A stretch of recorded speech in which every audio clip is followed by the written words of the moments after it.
welcome back to Gear Chat. Yeah. Welcome back to Gear Chat University. Ding.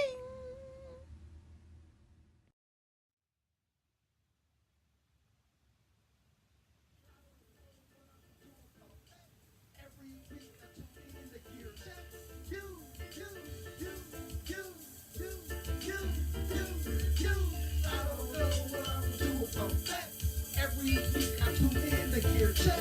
You, you, you, you, you, you, you, you. I don't know what I'm gonna do about that. Every week I tune in to Gear Check. You, you, you, you, you, you, you, you. I don't know what I'm gonna do about that. Every week I tune in to Gear Check. You.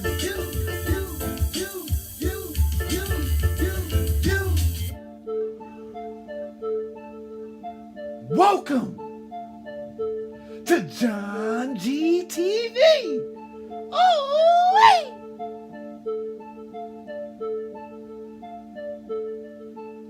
if this by chance is your first time tuning in, what is this? Who is this guy?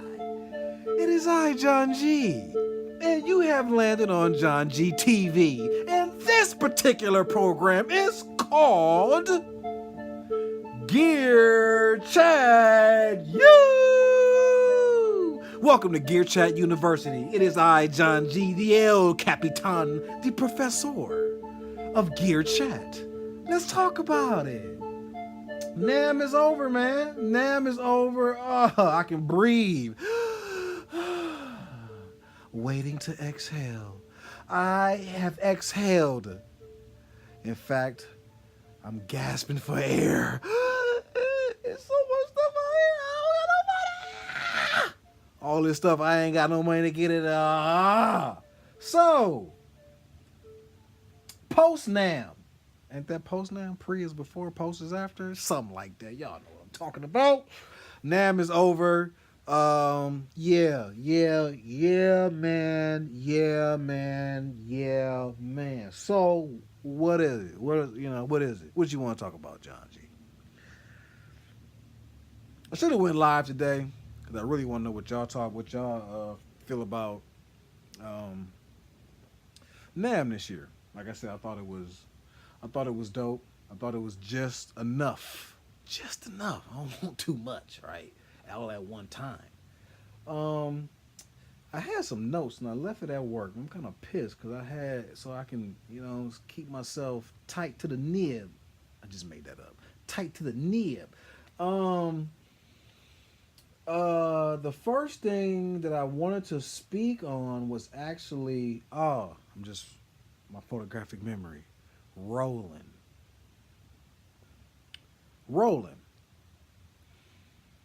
What about rolling? I want to say this about rolling. I'm starting to feel like, okay,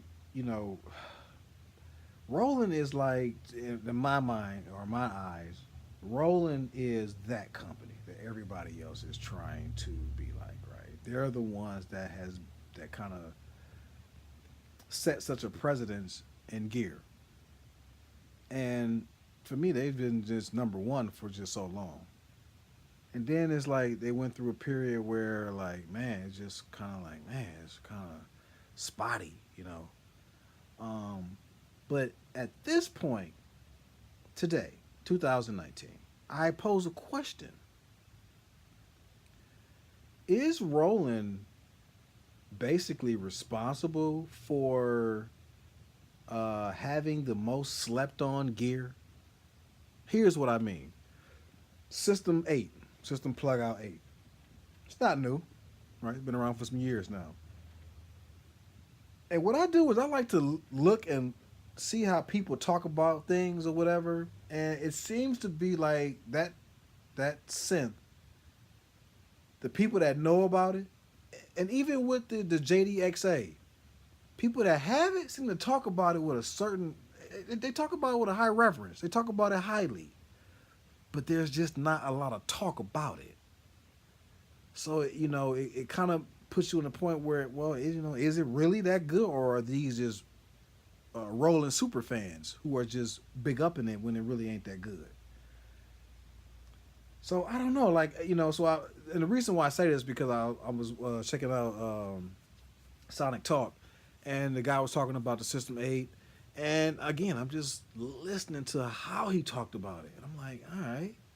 So it just like, and it led me to this thought that because Roland makes, I would have never known about those effects units the way I know about them now. Now I can stand up and campaign and really be a spokesman for that gear. But I wouldn't have prior, simply because, or mainly because of the price. Which leads me to my next thought. I feel as though that's the reason why Roland seems to have a high level of slept on gear, is because I truly feel like Roland, your pricing is just, I don't know, that pricing just seems to be off. So with the System 8, okay, the keyboard one, 1500 I believe, I feel like the reason why it's not going like that is because it was, I don't know, I mean, it seems to be like new technology with this whole plug out thing. So when I first heard it, I'm like, instantly I was like, nah, it just sounds like some bullshit, basically. What's this plug out? Like, okay, it sounds slick. However, I'm really not, I ain't buying. You ain't sold me, and I'm not buying. All right, I don't believe. However, now years later, and I saw the guy today, and just the way he was talking about it, he had this certain reverence. Like, man. So I still feel like I want to get that JDXA, the XI. I'm sorry, the smaller one, not the big boy. Um, Definitely not needed. Just forget the whole need. Need is only for the beginners in gear. All right. Everybody else is just throw that word out the window. There is no such thing. All right. Um, which lead me to my next thought. I'm kind of jumping all over. This is going to be a variety show here, but I'm just letting the thoughts flow organically. Speaking to the new to gear. All right. I've been thinking about this today intensely, or in whatever, a lot, in depth. And I've come to this conclusion. Instead of, now I'm going to give you like what I would consider some guidelines for you to follow. Okay, you got your 2-3 pieces of gear or whatnot. Instead of going out and buying a bunch of gear, all right, synth, whatever, drum machines. What I would tell you is what someone I would have wished somebody would have told me this. This is why I'm telling you this. Instead of buying a bunch of gear, one, learn your gear. One, learn it, not really learn it. The second thing though is, instead of just buying another synth, another drum machine, man, I wish I would have known this. I wish somebody would have told me this. Go down that pedal rabbit hole. Go down the hole of audio processing. Okay, so pedals, whether it's a rack mount, modular, whatever, anything that can manipulate the sonics. This is where you want to go. This is what I would tap your shoulder and say, hey, I see you got this drum brew and a Voca. Instead of getting the Micro Freak, or instead of getting whatever, how about you check out this Dreadbox Hypnosis? But it ain't got no sounds on it. I get it, but check this out. This is gonna help enhance what you already got. Oh, okay. Yeah, so get this, because if you new to this, you might be thinking like me. Guitar pedals are for guitars, which is why I had the series I haven't produced an episode for in forever. Pedals are not for guitars.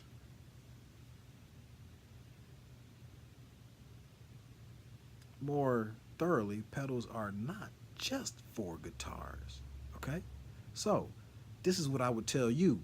Get something that manipulates the audio. Take that synth you already got and expand its sonics by simply affecting it with something, analog heat, pedal, some kind of audio processing, EQs, whatever. You already got something that can create sonics. Now you need something to manipulate the sonics that you already have.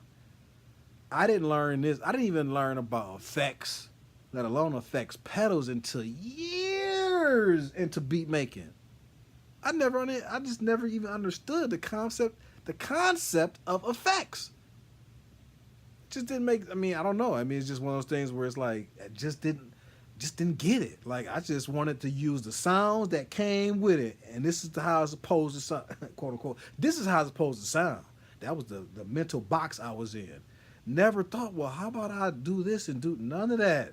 I was like, no, this is the way I wanted everything balanced. Man, wasn't no. I remember days, the early days, wasn't no panning, none of that. Everything was center. Everything was down. I didn't pan nothing. There wasn't no levels. However I made the beat, that's how it was. And then when you start getting to these magazines, you start getting like, oh, okay, what's this? That was one of the first things I panning. What is panning? Why do I even want to do that? And then when you start doing it, you like, I don't like how that sounds.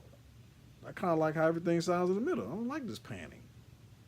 But then you learn how it works. Like, oh, okay, so you do want panning to give certain things space, and you start playing around with it. That's just panning. Not alone the levels. Oh, that's too high. Bring that down some. That's all mixing is just massaging the sonics. You massage it. You give it a nice back rub. All right, you tense right now. Let me loosen your shoulders up. You know what I'm saying? That's what mixing is. You massage it, making it feel good. That's what a mixer does. That's what you mixing does. You massaging those sonics to your taste, or to taste rather. So this is what I would tell somebody new. Look at those pedals, man. Instead of going out and spending $300-400 on a new synth, you can go start with the Behringer pedal. Start cheap. Don't start high. Start with something cheap. Start with the cheap pedals. I mean, you $30, $40, $50, you can go ahead and ball out. Buy 4 or 5 pedals. 4 or 5 pedals. Cheap pedals. I don't give a damn what it is. Go get you some pedals that does different things, and instantly you will have created more sonics with what you already got. And then not only to that, so then when you do get your next synth, now you already know you got those sounds that come with it, and you already got a way of manipulating that even further. So it's really just adding on to it, and who you're winning. You never lose. You just you. I don't know how to put it, but it's icing on icing. Imagine icing on icing.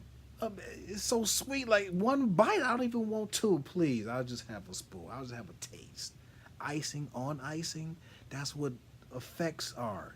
It's being able to take it, something that sounds, and make it sound. Giving just like where'd that come from? Wow, even with your voice, like running through some effect. Man, I'm stopped. I ain't finna get out. I ain't gonna stop. I ain't finna keep preaching on this. All right, next topic. What we got today? Next, rolling new gear, lust control techniques, methods created by John G himself.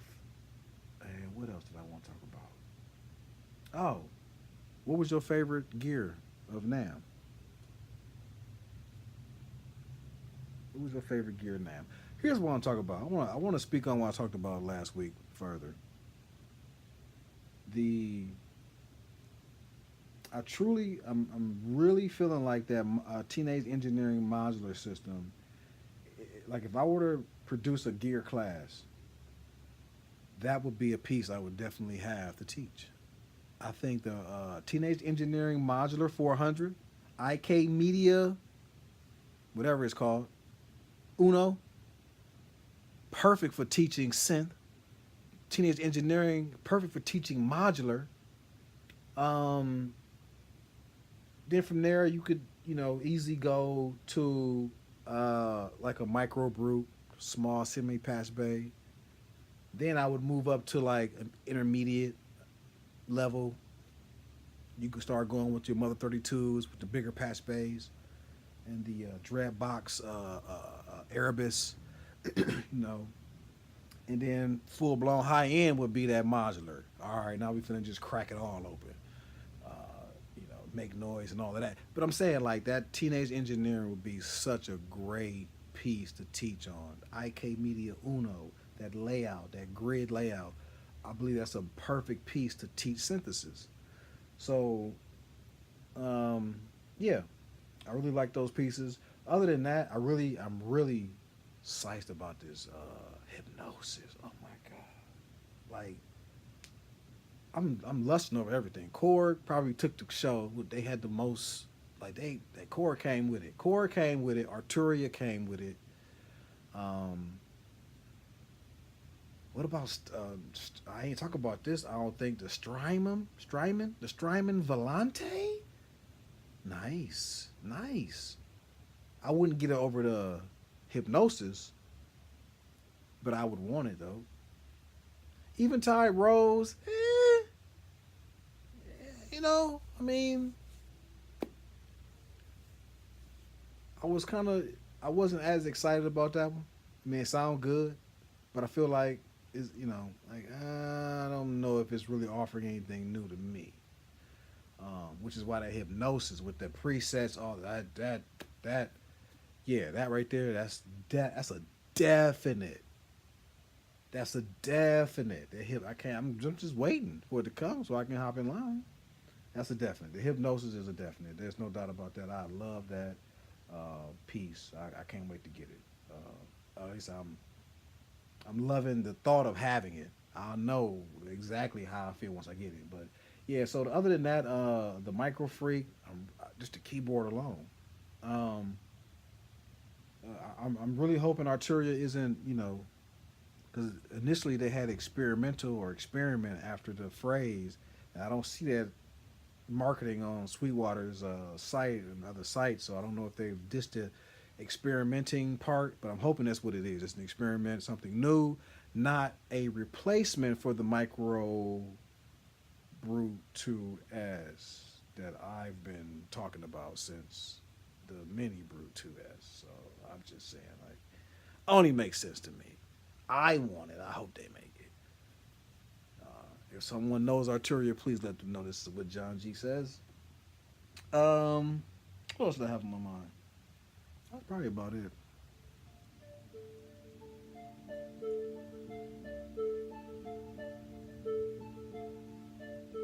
I think that's about it. Where we at? 17 minutes?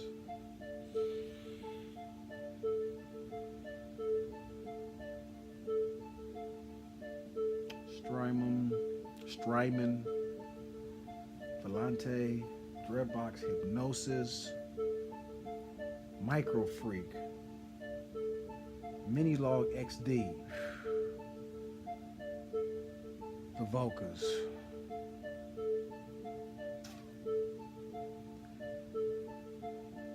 Oh, Behringer, the RD808. Flux with it. I caught your presentation. Here's what I'm gonna say. My initial hearings, that decay just doesn't sound right, y'all, on that kick. And that's signature. However, there was a moment in Flux video, and I thought maybe that's it. I think he had coloring or something off to the left that affected the sound and made it sound more like the 808 that I'm thinking of when I think 808. So, and it does sound good, y'all. Like, I just wish the decay was more. But if what I'm thinking is correct, I think it might be there. It's just not. You have to dial it in. So as long as that's the case, cool. Everything else on there though, man, sounds good. I just want to see what's the performance features on it gonna be like. I didn't quite catch that per se. It seemed like it's gonna be more of a manual. Like you're gonna have to really work that machine to get like some variations or whatnot, versus like being able to like the scatter or there has to be a feel on there. I'm thinking, but I don't know. I'm just curious to know what that performance features are gonna offer on that Behringer. But for the outs, the sounds good. I can't wait for the 909. Yeah, and if they come with that price that I'm thinking they're gonna come with, yeah, it's a yeah for certain. So I'm gonna be really excited to get my hands on that. Um, so I believe that the K might just be right. It's just not there initially. You gotta dial it in with the coloring or whatever. So as long as that's there, I'm cool. Next, the Crave. Now, the Crave is, from what I've gathered, new in a sense. They've taken, I mean, I think this is ingenious. So instead of copying a piece of gear, they just took pieces out of, all right, let me take your filter, let me borrow your oscillator, let me take your, and then put it in one.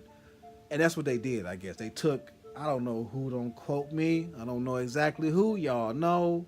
But they took somebody's whatever, and put together, I think, three and combined it in one. Besides all of that, whatever they did, this piece, in my opinion, is again $199. I think they're gonna offer that. They're gonna fly off the shelves. It's a no-brainer. And from what I heard, yeah, that and the Pro One, both of them sounded like, like Behringer, man. I mean, I don't know, man. Like, for those of you who don't like Behringer, I feel for you. It's kind of like Michael Jordan. Like, if you don't like Jordan back then, oh man, woo, rough, because he was the man. Like, so all the people that hated Jordan, and every year he just went into, oh man, the agony and the pain you went through. This reminds me of that, because Behringer, regardless of how you feel, for whatever reason how you feel, they're killing it. And it's almost like you're forced to ring a new bell, in a sense. And I mean, I think Korg started it. Them vocals really changed the game. Like, when we go back in history and we come up and we go down that timeline, the Korg vocals will probably go down in history as a changing point, because once they came, right after that, we got the pocket operators. Then we started to get other affordable gear. Like the birth of affordable gear, I'm telling you, I said it before and I'm going to say it again. I can't tell you how much I love this time period. I remember the day. Oh, forget about it. Thousands, all right? Wasn't no hundreds. You can't go out and buy nothing all analog for $100 what? $100 what? So this, I don't know what to tell you, man, but this is the beautifulest time in gear. The most beautifulest thing in this world is just like that. I get in ya. It's just like that. So yeah, the Barons are killing it, man. For all y'all that don't like it, oh well, sucks to be you, I guess. I don't know what to tell you, because they kicking ass and taking names. So the Crave is going to be an awesome piece for $199. Be on the lookout for that. The Pro One, whenever that drop, whenever they got so much stuff dropping, the Odyssey, oh, that thing, I would get there. I would get that Odyssey over, I think, the Core. I mean, did Roland do it? Or whatever. I would get it definitely over Core. And you know who I love. I love me some Core. I'm telling you now. I would get the Behringer Odyssey over the Core, mainly because of that sequencer. I'll tell you that now. It's a sequencer on there. From what I understand, the other one doesn't. It's just straight. You just it's a play piece. You ain't saving nothing, none of that. To me, it's just a drone machine. I've always kind of like if you want to make them sounds or whatever, just some long-winded, not necessarily melodical sonics, ambient type, then I think the Odyssey is great for that. For the high pitched sound, so you can get your like the Snoop. If you want to get them sonics, the Odyssey is great for that. Other than that, I just didn't find like I keep hitting the same. Like it sounds like, man, I can't diss this sound. I don't know, but like I said, the Behringer one with them lights on it, it's just something about it. They just I don't know, they did something to that machine that makes me go, okay, I'll buy that. I mean, I'll buy that. Not first in line. I'm just saying, like I would have it. I would want it. I would buy it. Not first in line though, because there's so much other stuff like that. I don't want that bad. That vocoder looks amazing, but I don't want it that bad. Especially not for $500. Nope, I'll wait. I can wait on that. All right, that's it. John G TV. I done rambled long enough, and I think you will agree.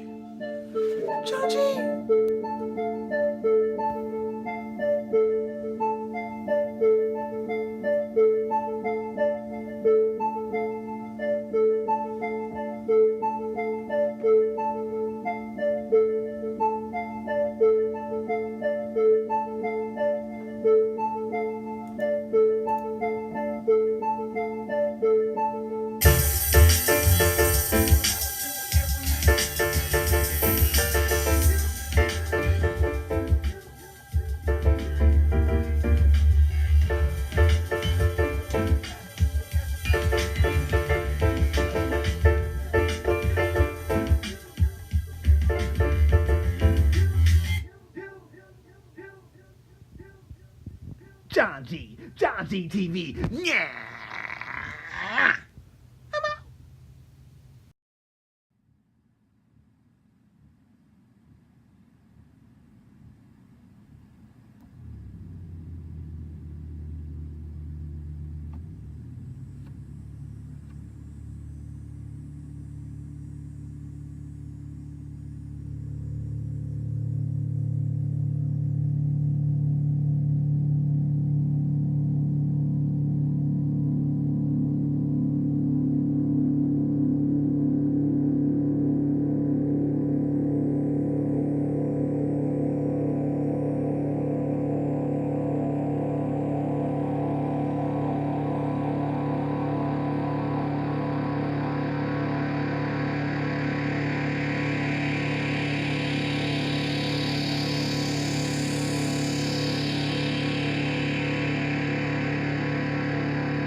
Yeah, you see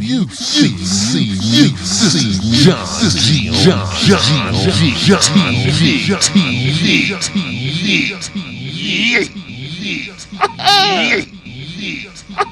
G.